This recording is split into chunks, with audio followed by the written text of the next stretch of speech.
Well, hello, everyone. We are so glad that you're here today. And I have BryAnn Smith, and she was born and raised in Lemoore, California. That's where she's doing real estate right now. She actually started as a marketing coordinator, and her love for real estate grew from the marketing behind it. And today we're going to talk about how you can market yourself and take yourself to the next level. But also, we're going to talk about how to revive some of the old leads that you're getting. So, BryAnn, go ahead and talk a little bit about some of the marketing things that you learned as being a marketing coordinator and then how you shifted into being in real estate. Yeah, absolutely. So I graduated from the Fashion Institute of Design and Merchandising. So I wanted to focus when I went to school on marketing, but more for the fashion industry. So then once I graduated, I was living in LA and I wanted to move back home. And Lemoore is known for having a Navy base, but also known for our dairies. It's a very cow-based town. So I wanted to find something that I could still be creative, which led me to the real estate team that I started doing marketing for. I loved how creative I was able to be, even though we were living in a small town, and growing the social media in ways that other agents in the area weren't doing, focusing on education, focusing on branding instead of just branding your brokerage. And it just kind of took off from there. The real estate team I was working for, they ended up moving to the East Coast. And so that's what pushed me to get my license and then grow my brand from there. And that's what's really helped me grow my business. I've only been licensed about 3.5 years now, and I'm a top producer at my brokerage. I was Rising Star. I'm on the board of realtors, and it's really just helped me brand myself for clients, but then also with other agents in the area. And it's been great just to even still grow in that way, coming up with different ideas and just staying on top of it. And it's helped tremendously. So everyone's all about like getting new leads, new leads, new Yeah. leads. And I feel like, in the last 2 years, people got in a ton of leads. They were so busy, they didn't really work those leads like they Yeah. need to. So I want to talk about reviving old leads that you've had, exactly what to do to revive them. What would you say? What would the email, the text, and Yeah. the phone call to them say if you had old leads coming in? Let's first start with sellers, then we'll move into buyers. Okay, perfect. So I think obviously the last couple of years, like you said, when we were in crazy COVID times with the market, we didn't necessarily have the time to nurture all of these leads that we were getting through social media, through referrals, through cold calling, different things like that. And now that it's slowed down a little bit, and then again with the market shifting again, now it's a good time to chat with them. So for sellers on social media, I offer a free buyer and sellers guide. So for my buyers and sellers guides, whenever I email them, I keep that and add that into my list for all these clients to touch base with. And for the sellers, that I'm able to retouch base by sending emails, updating them on interest rates going up, what's happening with my current listings, if they're getting multiple offers, if it's sitting, how long we can expect days on the market, if buyers are asking for concessions, things like that. So I try to use as much education as possible because I want to set a clear expectation. I do not want to say, oh, I could sell your home tomorrow, guaranteed, and then it not sell for 60 days and we run into an issue. So I try to focus on education with what the market is doing and supply that to them. But then also just reaching out, asking if they're looking to move out of state. There were a lot of people looking to relocate out of California the past couple of years, or if they're looking to move up, if their home's too small or if it's too big, and just nurturing that relationship and then offering that free home value estimate and saying that most people, honestly, their home is worth more than they think it is, especially with the increase in values that we saw during COVID times. So most of the people that I give the free value estimates to are surprised and happy with what they see, what their home could be worth. So we have a bunch of free seller guides and Yeah. buyer guides that we have Yep. for our agents as well that are already made up for them. But Yeah. talk about how you can get them to want the guide. Like specifically, let's say you were going to Yeah. post something on social media. Yeah. How do you get them to want that seller guide or buyer's guide? So sometimes when I post it on social media, I post it constantly because each time that I post it, I get at least 20 to 30 minimum new people reaching out for a copy because it reaches different people each time you post it. And sometimes they aren't brave enough to reach out to ask for it the first time, the second time, or even the third time. But then also not knowing if that's the right time that they need it. So posting it constantly, even if it seems like you are being annoying, posting it over and over, you're reaching so many more people each time you post it. So posting it in different ways. I post different screenshots of like what one page of the guide might be. I post the cover. I post that, oh, I supplied this to this seller and it made it the easiest process possible when we sold their home. Different things like that to reach different people in different ways has been a game changer. And it's really helped me grow my database for keeping these referrals and keeping these possible clients in like arm's reach away. Mm. So tell us something that had that's in your buyer's guide that you're enticing them to go to download it. Yeah. So number one, that it's free. Everyone loves something free. But number two, just really focusing on education. I supply it to every time I go to a buyer's consult, but then especially online. And I've had so many agents reach out also for a copy of it, just so they know what to give their buyers. And I'm all about community over competition. But I've had countless buyers, not even just in my area, but all over the country reach out because I know when I bought my first home, I didn't know where to start. And so in the buyer guide, it is jam-packed full of just what to do from start to finish, how to start saving up for a down payment, what type of loan program could work for you, what's the minimum credit score you need for a loan, where there's so many myths out there that you have to have 20% down, that you have to have great credit. And so many buyers don't understand that until you put it in front of their face over and over and over again. And I think there were a lot of agents that weren't doing that a few years ago. And now focusing on that education and having these buyer's guides is creating that trust. So then when you do reach out to them again, even a couple years later, you've built that relationship so they feel comfortable working with you. So what is a perfect text that you would send somebody that maybe reached out a year ago, just inquiring on maybe their home's worth? Yeah. So I try to take more of like the relationship standpoint. So reaching out to someone, I would just say, hey, so-and-so, like, hope you're having a great new year. Just wanted to update you on what the market is doing right now. We've seen a slight shift, but homes are still selling quickly and still selling for top dollar. If you'd like me to give you an updated home estimate, I'm more than happy to supply you with one. Or if you want information on interest rates, happy to supply that also. If you have any questions, if you want me to stop by and take a look at your home, I'm more than happy to do so. I try to keep it as simple as possible. I don't want to oversell, but I want to just keep building that relationship and building that trust and be that friend that they feel comfortable with to ask any questions, whether they're looking to sell right now or whether they're looking to sell in 2 years. What about asking them? Most agents have some kind of automated platform. I know all of our agents get Katie Core for free. Yeah. And so, on there, it gives them a free market analysis. What about doing something where you say, curious, I'd love for you to just go in and tell me, fill this out and see what automated, analysis it gives you. I'd love to give you my version afterwards, but see, Absolutely. how close do you feel this is? Yeah. Have you ever tried that route? Yeah, I think that's great. Especially, and I know there's so many people that use that, and that's a great way to get information and a great way to get them interested in their home value. I have more of an appraisal background, and so I like to give a more detailed home value estimate. And so that's why I supply it that way.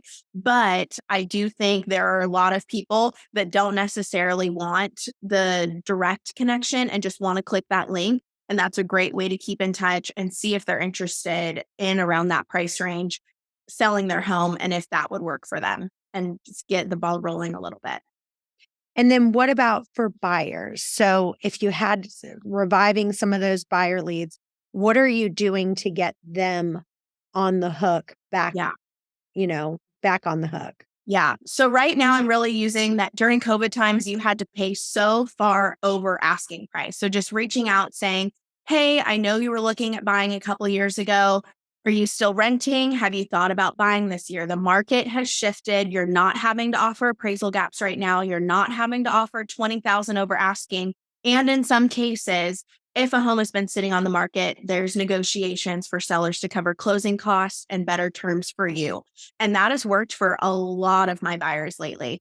There's so many that just did not want to compete during COVID times or didn't have the funds to compete. And now they're okay with a higher interest rate because they're not having to put that upfront cash. And so that has worked fantastic for reaching out to past buyers, but then also posting that on social media to people that were looking at my posts in the past and seeing how quickly homes were selling, and now seeing that they're able to possibly negotiate a little bit more and get better terms. So focusing on that flip-flop has worked really, really well for me.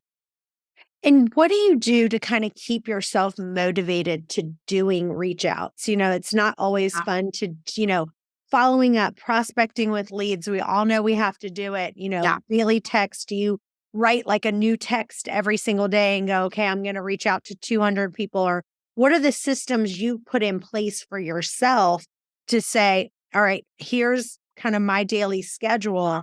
I'm going to put it on my calendar to make sure that I'm doing these things. Yeah, that's exactly what I have to do. I have to earn out time to put on my calendar that, okay, I'm spending this amount of time creating content, saving it in my draft so I can easily post it to social media. So if I'm busy or if I'm at appointments, then I can do that. Same for reaching out, sending out text messages or direct messages on Instagram, Facebook, whatever those people felt more comfortable reaching out in the past, then I do that also. So just scheduling that amount of time and just putting my nose to the grind and just getting it done. Yes, it might not be the most motivating, but you see the difference in your business. And so that is always the biggest motivator for me, is seeing the difference in the people I get reaching out. And then also the people that are talking about buying in the future or selling in the future, or at least referring me out to other buyers or sellers also. It does make a really big difference. So that's the biggest way to motivate me to actually get it done, even though it's not the most enjoyable. Yeah, I think putting it on your calendar is really, really important, where you're literally putting it on your calendar and saying, I'm prospecting from 9 to 11 or 4 to 6 or whatever it is each day. Yeah.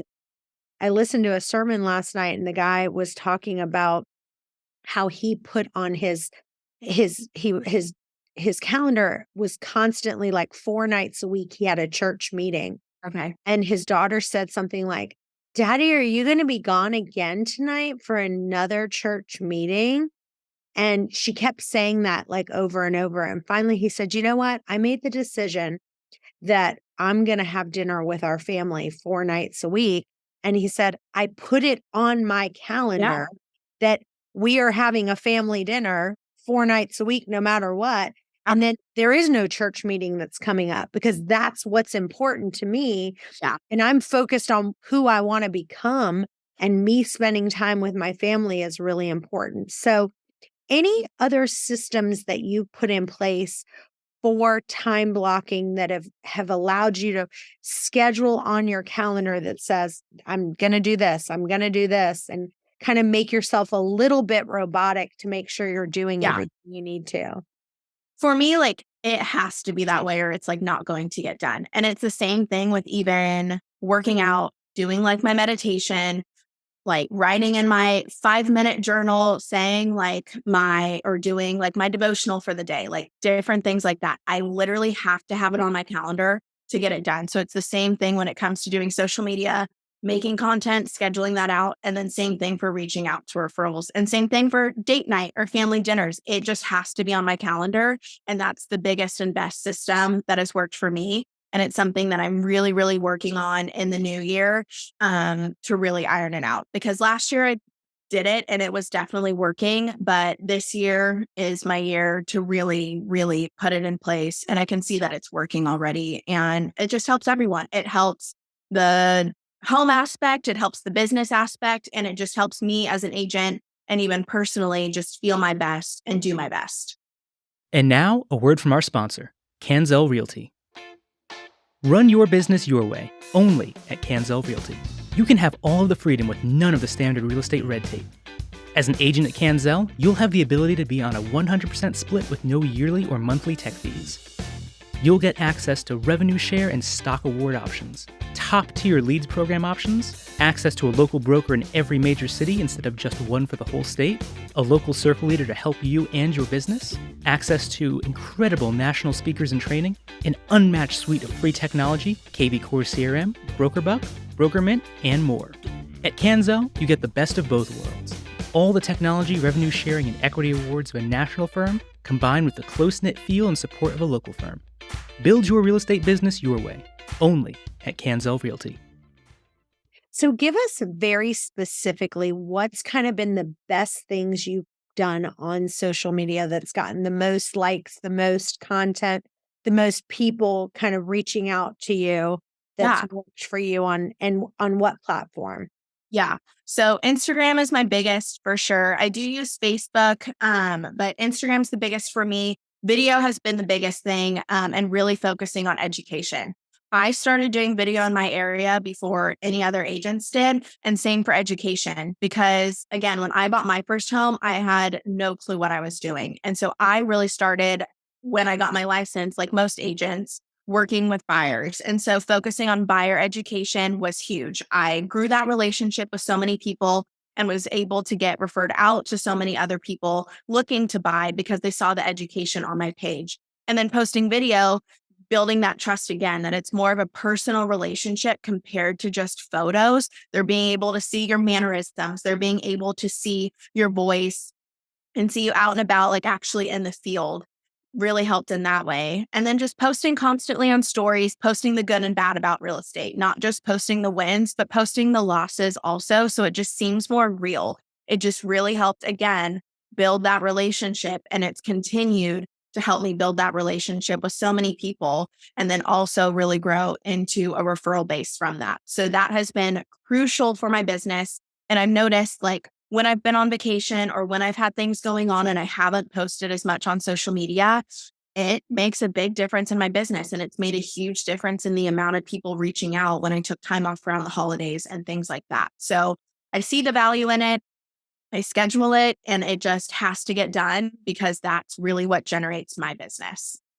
I think telling people the nightmares, any nightmare that you have, or talking with other agents and sharing those on video are the best. So give us an example. Pretend like you were going to give somebody advice, if a seller advice or a buyer advice, and you were going to put it on video. Let's pretend I was filming you right now in 3, 2, 1. So we're back in the COVID market, guys. It's been super rough for my buyers. We have been looking at so many homes. We placed so many offers, the best that they've been able to do. They were working with another agent in the past that just wasn't putting them first and wasn't putting competitive offers out there. So we've been putting offers out. It's been really rough. And I know that they are getting really tired of not getting offers accepted, but we see the light at the end of the tunnel. We finally got an offer accepted. We're off to inspections and saying a prayer that we make it through well, and I'll keep you guys posted.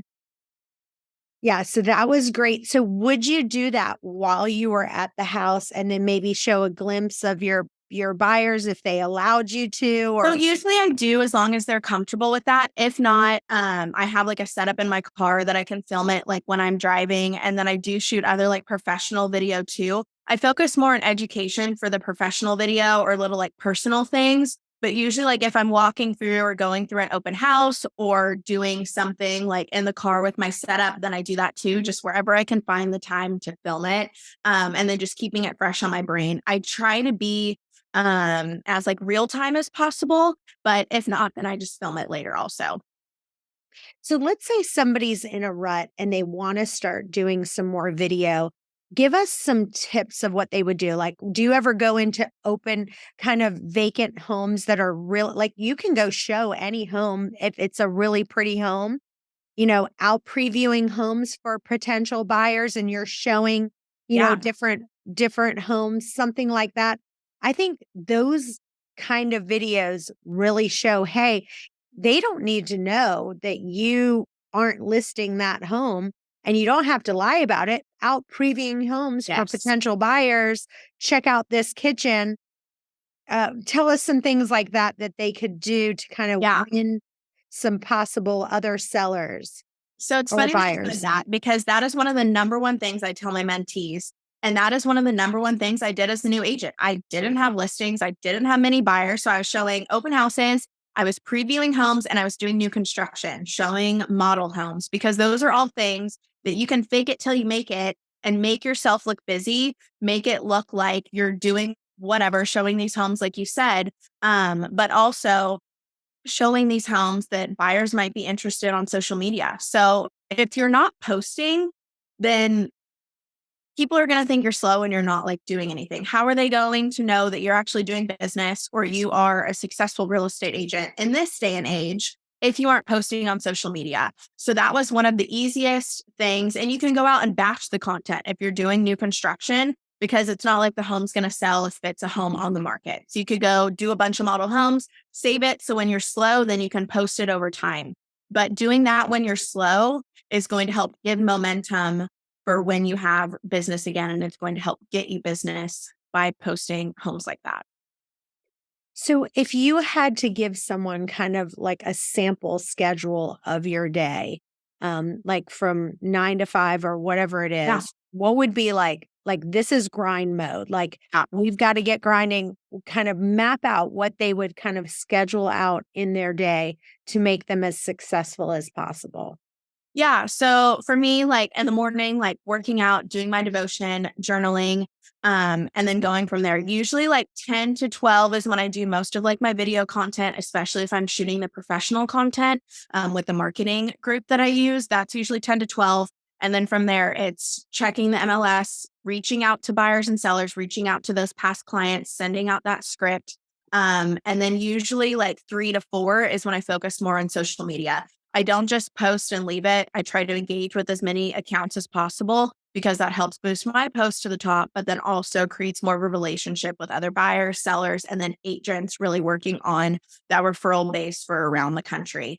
And then from there, just cooling down a little bit. I'm still usually texting clients and things like after 5 p.m., but usually 4 to 5 is more the cool down, doing one last check of the MLS, and then sending out any docs if possible, checking emails, things before the end of the day, before TCs, title, lenders, all that's done, and then just going from there. So then usually a nice glass of wine to end off the night and get ready for the next day.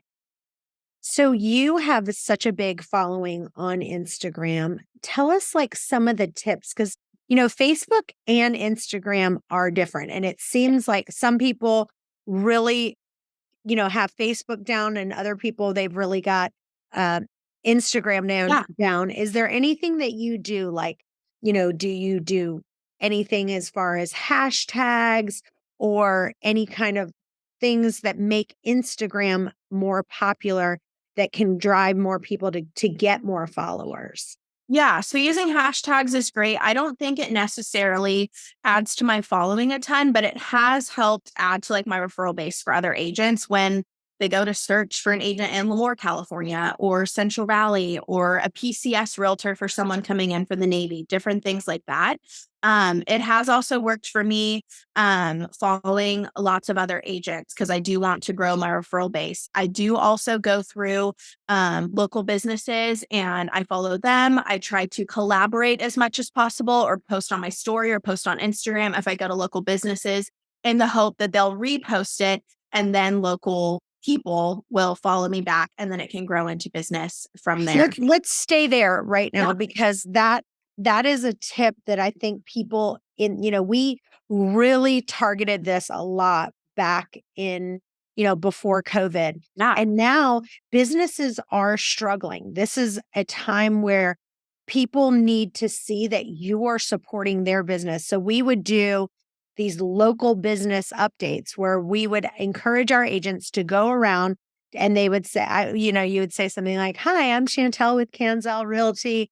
And here we are at, Sally Sue Who's coffee shop. And, this coffee is the best in town, and let's try it." And, all of that. And it seems like, the last 2 years that's kind of fallen off. Yeah. Do you do that and kind of talk about, how often, or is that working for you to get other businesses kind of sharing and liking your videos? It has worked. I do need to do it more often, but it's something that I've done even just quick stories like posting, or if I'm getting lunch somewhere, trying to highlight that. But I've also done it in like professional video when I did like a Q&A talking about some of my favorite restaurants to eat at or coffee shops and then tagging them that way. And that worked also. So just trying to go different avenues in boosting them and sharing their business. And it creates that trust again, but then hoping that they'll reshare it, at least comment or do something to help you also as a little piggyback. But doing it more often, I definitely need to get better with, but it has helped in the past. And I think it's great for local businesses. Or another thing is looking at buyers looking to come into the area, like highlighting things in your local area that could be a pro for why they might want to buy there. Or if they're new to the area and looking for a coffee shop, like different things like that. There's so many different ways that it can help you, but also help other people. So we have found that organic content, the more organic it is, it seems to really resonate with people. You know, the more professional we do, like your hair's done, your makeup's done, everything, you know, but the more professional it looks, the less engagement we seem to get. What are you finding with that? So I see it like both ways. I think it's just trying to stay as real as possible, even when you're doing the professional content. I get great engagement on some of it, and then some of it not so much. I get great engagement when I post like bloopers and things like that. Like when you're showing your real personality, it's so helpful. And I think it just, again, helps them build that trust because they're getting to know you, getting to know how you react in a situation and that you're a real person. You're not just some realtor robot. You're a real person. So I think, like you said, posting the more organic stuff, I do that more on stories and more photos and then little videos here and there. But it has helped having some of the professional stuff for like reels on Instagram and more editing things that I wouldn't necessarily do. And then just trying to get creative with it. Like different videos I've done, like don't throw your money away on rent. And then like chucking a bunch of like $100 bills at like the camera. And then just going into like a blurb from there. Got great engagement on that. But some of the more boring educational content might not get the best engagement, but I know I'm still reaching people and providing a service to them and providing that content that's going to help them. So that's why I do it. Yeah, I think another thing is, you know, even getting your lenders involved. Like, for example, right now, the 2-1 buy down is a really popular thing because you can kind of talk to people about, hey, you know, you can reduce your interest rates for the first year by 2%, the second year by 1%, talking about what that is, working with your lender on it, seeing if he wants to maybe boost some of those ads, he'll help pay to boost some of those ads.